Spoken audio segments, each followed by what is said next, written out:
ॐ शुक्लाम्बरधरं विष्णुं शशिवर्णं चतुर्भुजं प्रसन्नवदनं ध्याये सर्वविघ्नोपशान्तये। ॐ श्रीकृष्णपरब्रह्मणे नमः। श्रीमद्भगवद्गीता अध पञ्चदशोऽध्यायः पुरुषोत्तमप्राप्तियोगः। आरो श्लोकम्। न तद्भासयते सूर्यः न शशाङ्को न पावकः यद्गत्वा न निवृत्तन्ते తద్ధామ పరమం మమ. ఈ పరమాత్మ స్థానము పరమపదము, పురుషోత్తముడి స్థానం ఎలా ఉంటుంది అనే విషయాన్ని ఈ శ్లోకంలో వివరిస్తున్నారు.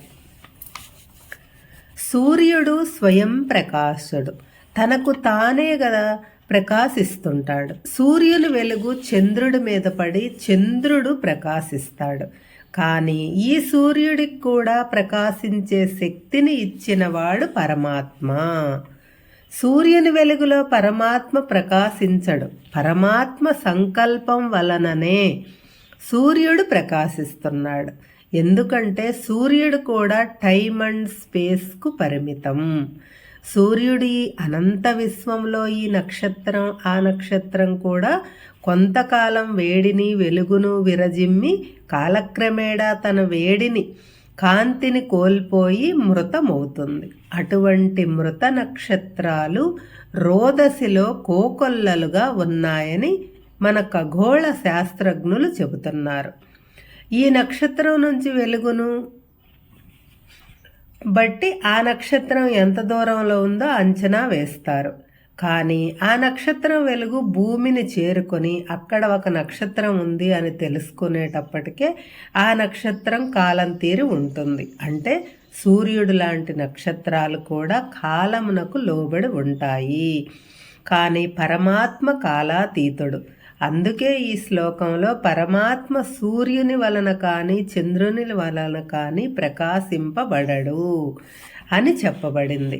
సాధారణంగా సూర్యుని వెలుగు కానీ చంద్రుని వెలుగు కానీ భూమి మీద ఉంటే వస్తువుల మీద పడి అవి ప్రకాశిస్తాయి. ఆ వెలుగులో మన కళ్ళు కానీ వస్తువులను చూడగలుగుతాయి.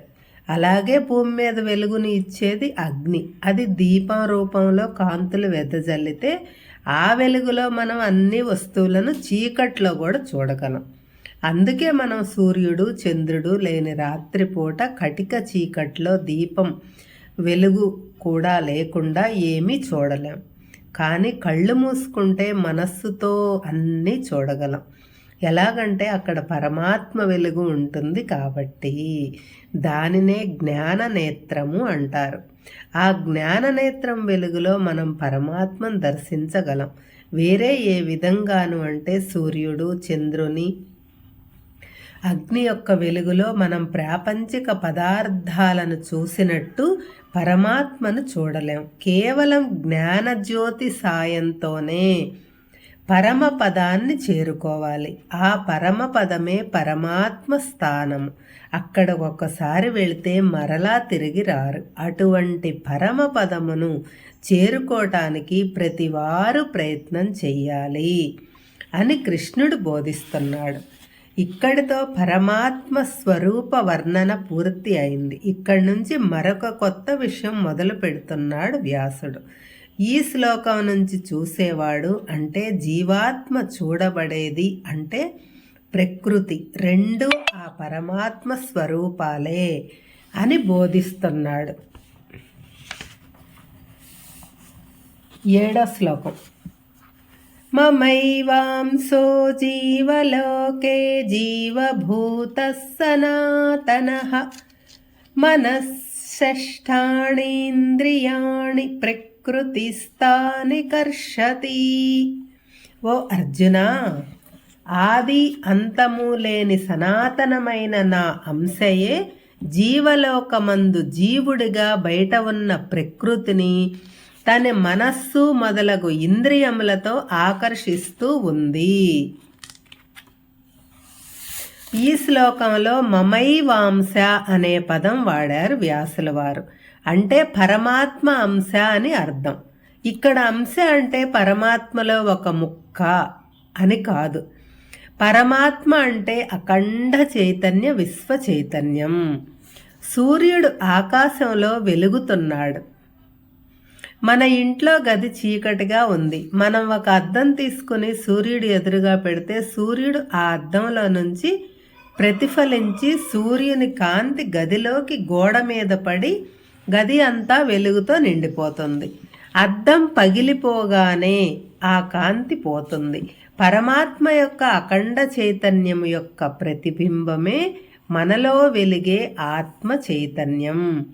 ఆ ఆత్మ చైతన్యం మనోబుద్ధి అహంకారాలతో కలిసి జీవ చైతన్యంగా మారి ఈ ప్రకృతిలో కలిసిపోయింది. ఈ శరీరం పడిపోగానే అంటే అద్దం పగిలిపోగానే జీవ చైతన్యం పోతుంది. అఖండ చైతన్యం మాత్రం అలాగే ఉంటుంది. అంశ అంటే పరమాత్మ యొక్క ప్రతిబింబ చైతన్యం అని అర్థం చేసుకుంటే ఈ శ్లోకం చక్కగా అర్థమవుతుంది. పరమాత్మ సనాతనుడు అంటే చాలా కాలం నుంచి ఉన్నాడు. ఆయనకు ఆది అంతం లేదు, నాశనం లేదు. ఆ పరమాత్మ తన అంశ అంటే ఆత్మస్వరూపుడుగా ప్రతి జీవిలోనూ ప్రతిబింబంగా వెలుగుతున్నాడు. ఆ ఆత్మస్వరూపమే మనలో మనసు, బుద్ధి, అహంకారము, చిత్తము పేర్లతో ఈ ప్రపంచంలో వ్యవహరిస్తూ ఉంటుంది. కళ్ళు, ముక్కు, చెవులు, చర్మము, నాలుక అనే ఇంద్రియముల ద్వారా బయట ప్రపంచంలోని వస్తువులను చూస్తుంటుంది, వింటుంది, ఆస్వాదిస్తుంది, అనుభవిస్తుంది కూడా. కాబట్టి పరమాత్మ అన్ని జీవులలో ఆత్మస్వరూపుడుగా ప్రతిబింబముగా వెలుగుతున్నాడు. ఆ ఆత్మస్వరూపమే జీవాత్మ, పరమాత్మ. జీవాత్మ వేరు కాదు, రెండు ఒకటే. ఇరువురు సనాతనులే, నిత్యులే, అవ్యయులే. కానీ వచ్చిన చిక్కల్లా జీవుడు ఈ దేహము, దానిలోని ఇంద్రియములు చేసే పనులన్నీ తాను చేస్తున్నట్టు భ్రమ చెందుతున్నాడు, తన మీద ఆరోపించుకుంటున్నాడు. ఇదే మాయ. ఈ మాయలో పడటానికి మనోబుద్ధి అహంకారాలు ప్రధాన పాత్ర వహిస్తున్నాయి. జీవుడు మనోబుద్ధి అహంకారాలుగా మార్పు చెంది ప్రాపంచిక వ్యవహారాలలో మునిగి తేలుతున్నాడు. అన్నీ నేనే చేశాను అనుకుంటూ కర్తృత్వ భావనతో ఉన్నాడు. నిజానికి బంగారం అంతా ఒక్కటే, కానీ చైను, వంకి, వడ్డాణం, జూకాలు ఇలా రకరకాల రూపాలు ధరించి ఊరిస్తుంటాయి. మనం వాటిని చూసి మోజు పడుతుంటాం. అలాగే కుండలో ఉన్న ఆకాశం కుండ ఆకారంలో ఉంటుంది. కుండ పగిలిపోతే అనంతాకాశంలో కలిసిపోతుంది. అలాగే జీవుడు తనలో ఉన్న అహంకారాన్ని, కోరికలు, వాసనలు వదిలిపెడితే మన నిజస్వరూపమైన పరిశుద్ధమైన ఆత్మస్వరూపంగా మారి ఆత్మలో కలిసిపోతాడు. అదే ముక్తి, మోక్షం. కాబట్టి మనందరం సకల జీవరాశులలో పరమాత్మ ఆత్మస్వరూపుడుగా ఉన్నాడు అని గ్రహించి అందరి పట్ల సమాన భావం కలిగి ఉండాలి. ఒకరు ఎక్కువ, ఒకరు తక్కువ అనే భేదభావం విడిచిపెట్టాలి. రాగద్వేషాలు, సుఖ దుఃఖాలు, శీతోష్ణాలు కేవలం మన భావన తప్ప నిజం కాదు. ఒకదాని వెంట మరొకటి వస్తుంటాయి, పోతుంటాయి అనే నిజం తెలుసుకోవాలి. వాటికి మనం లొంగిపోకూడదు.